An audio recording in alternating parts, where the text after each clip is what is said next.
Hello guys, അപ്പോൾ welcome back to our channel. അപ്പോൾ നമ്മുടെ ഇന്നത്തെ ടോപ്പിക് എന്ന് പറയുന്നത് റിട്രൈവൽ ഓഗ്മെൻറ്റഡ് ജനറേഷനാണ്. ഓക്കെ, റിട്രൈവൽ ഓഗ്മെൻറ്റ് നിങ്ങൾ ചില സമയത്ത് chat G P T search ചെയ്യുമ്പോഴോ അല്ലെന്നുണ്ടെങ്കിൽ ജെമിനി സെർച്ച് ചെയ്യുമ്പോഴോ സെർച്ചിങ് ഇൻ ദ വെബ് എന്നും പറഞ്ഞുകൊണ്ട് എഴുതി കാണിക്കുന്ന കണ്ടിട്ടില്ല. എന്നിട്ട് കുറച്ച് വെബ്സൈറ്റൊക്കെ സെർച്ച് ചെയ്തിട്ടാണ് നമുക്ക് ആൻസർ കൊണ്ടുതരുന്നത്. അപ്പം ഈ മെത്തേഡാണ് റിട്രൈവൽ ഓഗ്മെൻറ്റഡ് ജനറേഷൻ. ഓക്കെ, നമ്മുടെ ചില സമയത്ത് ചാറ്റ് ജി പി ടിയോട് ചോദിക്കുമ്പോഴോ അല്ലെന്നുണ്ടെങ്കിൽ ജെമിനിയോടൊക്കെ ചോദിക്കുന്ന സമയത്ത് അവർ ഹാലൂസിനേറ്റ് ചെയ്യാറുണ്ട്. അല്ലെന്നുണ്ടെങ്കിൽ ഫോൾസ് ആയിട്ടുള്ള ഇൻഫർമേഷൻ തന്നിട്ട് നമ്മളത് കറക്റ്റാണെന്നും പറഞ്ഞുകൊണ്ട് ഭയങ്കര കോൺഫിഡൻസിൽ പറയുന്നത് നമ്മൾ കണ്ടിട്ടുണ്ട്. അപ്പം നമ്മുടെ ഈ എ ഐകൾക്ക് കുറച്ച് ലിമിറ്റേഷൻസ് ഉണ്ട്. അവർക്ക് നമ്മുടെ പ്രൈവറ്റ് ആയിട്ടുള്ള ഡേറ്റ അറിയില്ല. ദേ സംടൈംസ് മിസ്റ്റേക്സ് ഓർ ഹാലൂസിനേറ്റ്. ചില കാര്യങ്ങൾ അവർ ഉണ്ടെന്ന് വിചാരിച്ച് തന്നെ നമ്മളോട് പറയും.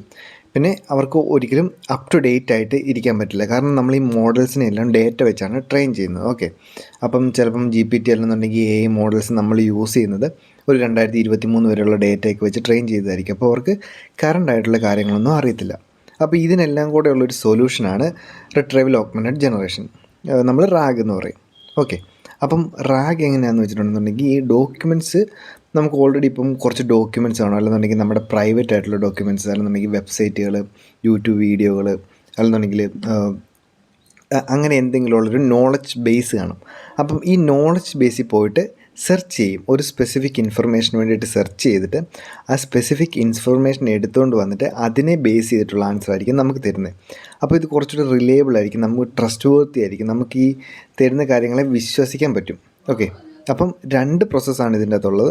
ഒന്ന് റിട്രൈവലും ഒന്ന് ജനറേഷനും. ഈ റിട്രൈവലിൻ്റെ ഫേസിൽ നമ്മൾ ചോദിക്കുന്ന ക്വസ്റ്റിനെ ബേസ് ചെയ്തിട്ടുള്ള ഡേറ്റ ഡോക്യുമെൻറ്റ്സിലോ വെബ്സൈറ്റിലോ എവിടെയെങ്കിലും പോയി സെർച്ച് ചെയ്തുകൊണ്ട് വരും. എന്നിട്ട് നമുക്ക് അതിനെ ബേസ് ചെയ്തിട്ട് അല്ലെന്നുണ്ടെങ്കിൽ അതിനെ LLMന് കൊടുത്തിട്ട് നമ്മുടെ ചാറ്റ് ജി പി ടിക്ക് കൊടുത്തിട്ട് ചാറ്റ് ജി പി ടി അതിനെ ബേസ് ചെയ്തിട്ട് അത് റീഡ് ചെയ്ത് മനസ്സിലാക്കി അതിനെ ബേസ് ചെയ്തിട്ടുള്ളൊരു ആൻസർ തരും. ഓക്കെ, അപ്പോൾ നമുക്ക് രണ്ട് ബോട്ടുകളുണ്ടെന്ന് വിചാരിക്കുക.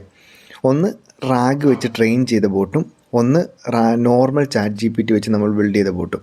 ഓക്കെ, അപ്പം ഇത് രണ്ടും എങ്ങനെയാണ് വർക്ക് ചെയ്യുന്നത് നോക്കാം. അപ്പോൾ റാഗ് വെച്ച് ചെയ്ത ബോട്ടാണെന്നുണ്ടെങ്കിൽ അത് സെർച്ച് ചെയ്തിട്ട് ആൻസർ തരുള്ളൂ, അത് പ്രിസൈസ് ആൻസർ ആയിരിക്കും. പക്ഷേ റാഗ് ഇല്ലാത്ത ബോട്ടാണെന്നുണ്ടെങ്കിൽ അത് ഒന്നെങ്കിൽ ഗസ് ചെയ്യും, അല്ലെങ്കിൽ ഹാലൂസിനേറ്റ് ചെയ്യും, അല്ലെന്നുണ്ടെങ്കിൽ അത് എപ്പോഴോ പഠിച്ച പഴയ ഡേറ്റ വെച്ചിട്ടുള്ളൊരു റിസൾട്ടായിരിക്കും നമുക്ക് തരാൻ പോകുന്നത്.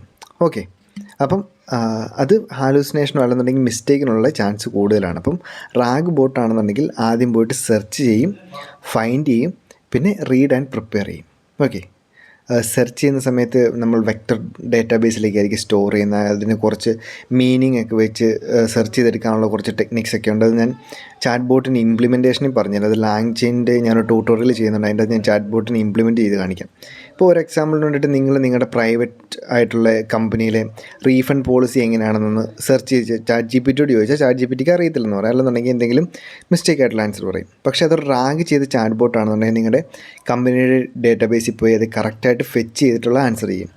ഓക്കെ, നമ്മളിപ്പം റിയൽ വേൾഡിൽ ഇങ്ങനെയുള്ള ഒരുപാട് കസ്റ്റമേഴ്സിന് വേണ്ടിയിട്ടുള്ള ചാറ്റ് ബോട്ടുകളെ പ്രൊവൈഡ് ചെയ്യുന്നുണ്ട്. അല്ലെന്നുണ്ടെങ്കിൽ ഇപ്പോൾ നിങ്ങൾ AWS ഒക്കെ യൂസ് ചെയ്യുന്ന ഒരാളാണെന്നുണ്ടെന്നുണ്ടെങ്കിൽ നിങ്ങൾ AWS കയറി കഴിഞ്ഞിട്ടുണ്ടെങ്കിൽ ചാറ്റ് ബോട്ടിനെ കാണാൻ പറ്റും. പിന്നെ ഇതാ customer support, education, health care, finance, business assistance ആയിട്ട് ചാറ്റ് ബോട്ടുകളെ യൂസ് ചെയ്യുന്നുണ്ട്. അവർക്ക് അവരുടെ ബിസിനസ്സിൻ്റെ പ്രൈവറ്റ് ഡേറ്റ അറിയാം, അതിനെ ബേസ് ചെയ്തുള്ള ക്വസ്റ്റ്യൻസ്, ആൻസേഴ്സ്, അനലറ്റിക്സ് ഇങ്ങനെയുള്ള കാര്യങ്ങൾക്കെല്ലാം വേണ്ടി യൂസ് ചെയ്യുന്നുണ്ട്. പിന്നെ ഹെൽത്ത് കെയർ, ഫിനാൻസിൻ്റെ സെക്ടറിൽ ഇപ്പം ലൈവ് ട്രേഡ് ചെയ്യുന്ന ചാറ്റ് ബോട്ടുകളൊക്കെ ഉണ്ട്. അപ്പോൾ അവർക്ക് ഈ ലൈവ് ഡേറ്റയും മാർക്കറ്റിൻ്റെ ന്യൂസും ഇങ്ങനത്തെ കാര്യങ്ങളൊക്കെ വേണം. ഇതെല്ലാം ഈ റാഗ് വെച്ചിട്ടാണ് ഫെച്ച് ചെയ്തെടുക്കുന്നത്. ഓക്കെ, നമ്മുടെ ഒരു ഓപ്പൺ ബുക്ക് അഡ്വാൻറ്റേജ് എന്ന് പറയുന്നൊരു അനലോളജി നോക്കാം. ഓക്കെ, ഇപ്പം എന്താണെന്ന് വെച്ചിട്ടുണ്ടെങ്കിൽ ഇപ്പം ഒരാൾ ഒരു ബ്രില്യൻ്റ് ആയിട്ടുള്ള ഒരാൾ, അയാൾ ഭയങ്കര ബ്രില്യൻ്റ് ആണ്, പക്ഷേ അയാൾ ലാസ്റ്റ് ഒരു 3 ഇയേഴ്സായിട്ട് ലീവാണ്. അപ്പം അതുപോലെ തന്നെ വേറൊരാളുണ്ട്, അയാളും ലാസ്റ്റ് 3 ഇയേഴ്സായിട്ട് ലീവാണ്.